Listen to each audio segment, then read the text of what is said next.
2025ல ஒரு master stroke update அப்படின்னு வந்து பாத்தீங்கன்னா நம்ம Yamaha 2025க்கு XSR 155 ஃபைனலா லான்ச் பண்ண போறாங்க. இன்னும் கொஞ்ச நாள்ல வந்து பாத்தீங்கன்னா உங்களுக்கு ஷோரூம்ஸ்ல வரப்போகுது.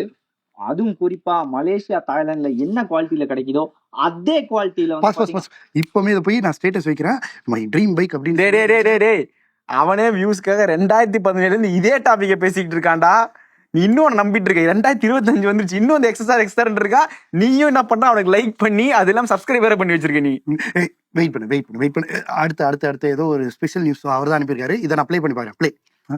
சிபிஆர் நம்ம எல்லாருக்குமே தெரியும், ரொம்ப பிடிச்ச வண்டி இது. ஜப்பான்ல இருந்து ஹோண்டா வந்து ஒரு வெறி வந்து சிபிஆர் 150 ஆர்ஆர்ஆரையும் இந்தியாவுக்கு ஸ்பெஷலா டேய் இது எப்பறம் அவனுக்கு தெரியும் முதல்ல? டேய் தம்பி, இது ஹோண்டால இருக்கவங்களுக்கே தெரியலையே, உனக்கு எப்படி இது தெரியும் அப்படின்னு நீங்க கேட்கும் பார்த்தல உன் கேள்வி கேட்டுக்க அவரே சொல்லுவாரு. உனக்கு எப்படி இது தெரியும் அப்படின்னு நீங்க என்கிட்ட கேட்டீங்கன்னா, நம்ம மோடிஜி வந்து ஜப்பான்ல சுற்றுப்பயணம் நடக்கும்போது அவர்கிட்ட ஜப்பான் பிரதமர்கிட்ட போயிட்டு, அம்மாரே தேஷ்மே சிபிஆருக்கு நிறைய வரவேற்பு இருக்குங்க அப்படின்னு சொன்ன உடனே ஜப்பான் பிரதமர் கை குலுக்கி ஒரு சைன் இருக்காங்க. அந்த சைனோட டீல்ல முடிஞ்சதுதான் இந்த சிபிஆர் லான்ச்.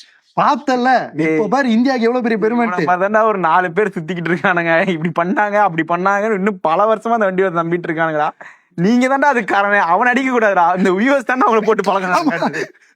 ஆனா டேய், நான் எதை வேணா மன்னிப்பேன், ஆனா மோடிஜி வந்து சிபிஆர் லான்ச் பண்ண சொன்னார் ஜப்பான். அடிக்க இன்னொரு வீடியோ வந்துருக்கு. இன்னொரு வீடியோவா?